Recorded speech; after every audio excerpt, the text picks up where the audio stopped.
Betul. Ini yang juga dia negatif baru bisa naik. Nah, betul. Kemudian kenapa tiba-tiba ada di atas ada orang yang positif menulari kita? Itu informasi itu sendiri sudah aneh. Ya. Menurut pendapat kami. Betul, karena ini juga dianggap aneh karena kan sempat transit dan mengangkut penumpang dari Turki dan ke Turki ke Birmingham, Inggris, dan sebenarnya ada pemain Turki yang dalam satu pesawat bersama timnas nasional Indonesia. Tetapi anehnya baru kemudian ada tindakan. Ya, anehnya Turki tidak didiskualifikasi seperti pemain timnas Indonesia. Pak Agung Firman, yang ingin juga menjadi pertanyaan adalah peraturan yang sangat common atau universal bahwa kemudian kalau ada setiap negara begitu landing dia harus isolasi mandiri selama 10 hari. Ketika ada satu penumpang dalam pesawat terkena positif COVID, terlepas dari definisi kontak erat, apakah PBSI mendapat informasi ini sebelum memberangkatkan timnas kita?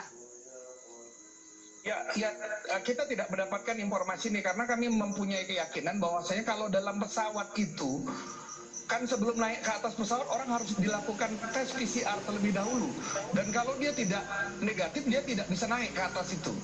Yang kita lakukan dalam hal ini adalah mempersiapkan diri kami.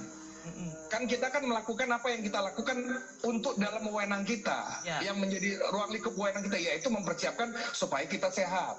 Dan itu berarti pelatih, kemudian atlet yang berangkat, dan official, dan sudah kita lakukan. Ya, baik kemudian vaksinasinya, baik kemudian penerapan protokol kesehatannya sebelum dan sesudah naik, dan sudah bertanding, Rosi.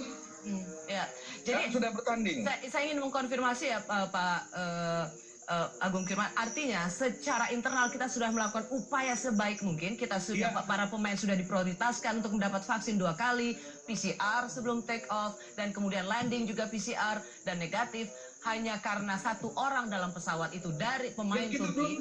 Yang kita juga belum tahu siapa, karena sampai dengan hari ini kami tidak mendapatkan informasi itu. Yang ingin saya tanyakan adalah bahwa kita tidak tahu bahwa ada aturan atau kebijakan dari pemerintah Inggris bahwa kalau ada satu saja penumpang dalam penerbangan itu maka harus isolasi mandiri.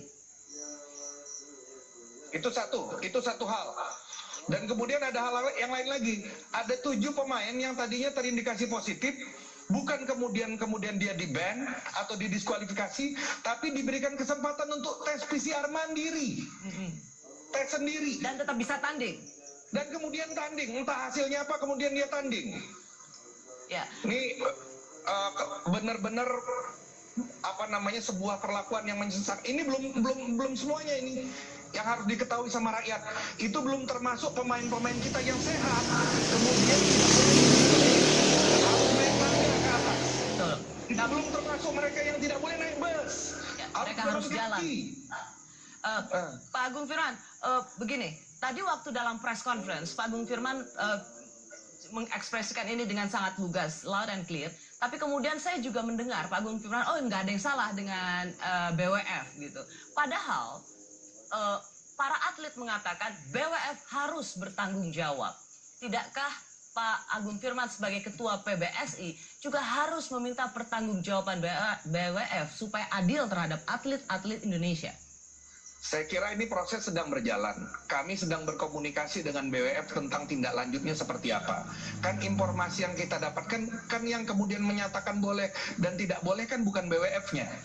BWF merespon informasi, kan seperti itu. BWF merespon informasi dari NHS. Nah, kita berharap dengan informasi ini sudah barang tentu BWF memiliki kebijakan, bukan kebijakan sih, merespon situasi ini secara fair. Nanti akan saya sampaikan ada 2 poin yang ingin kita sampaikan terkait dengan persoalan ini. Terhadap keseluruhan pertandingan All England ini kalau masih ingin memiliki kredibilitas dan dianggap fair. Saya akan tanyakan. Akan ada. Saya akan tanyakan